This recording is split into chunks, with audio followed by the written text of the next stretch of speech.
Pemirsa, pelaku penusukan yang terjadi di Jalan Akasia Denpasar akhirnya berhasil diringkus aparat Polsek Denpasar Timur. Sebuah pisau disita polisi sebagai barang bukti. Motifnya karena kesalahpahaman serta dendam karena temannya juga menjadi korban penusukan.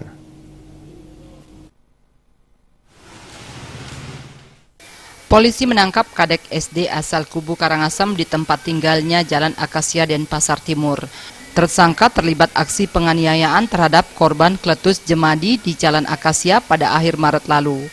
Akibat penganiayaan tersebut, korban mengalami luka pada pinggang, ketiak, lengan, dan punggung, sehingga langsung roboh di TKP.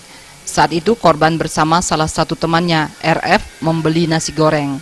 Usai membeli makanan, korban melihat tersangka sedang minum miras bersama 5 rekannya di depan sebuah warung tipat cantok.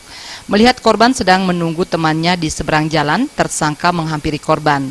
Tanpa banyak bicara, tersangka mengeluarkan pisau dari saku celananya dan menusuk korban hingga jatuh pingsan bersimbah darah di TKP. Selanjutnya, korban dilarikan ke rumah sakit sementara tersangka kabur dengan menggunakan sebuah sepeda motor. Tertangkapnya tersangka berkat keterangan para saksi dan pisau yang digunakan untuk melukai korban disembunyikan tersangka pada kamar kos milik temannya berinisial KY di Jalan Akasia sebelum polisi menyitanya sebagai barang bukti. Kebetulan antara korban membeli makanan, jarak dengan tersangka minum-minum cukup dekat, terjadilah pandang memandang karena tersangka tersinggung karena dipandang.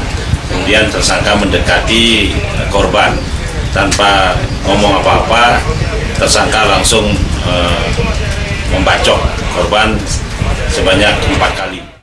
Sementara itu, selain akibat salah paham, tersangka kepada penyidik juga mengaku dendam karena temannya juga menjadi korban penusukan sebelumnya di Jalan Akasia.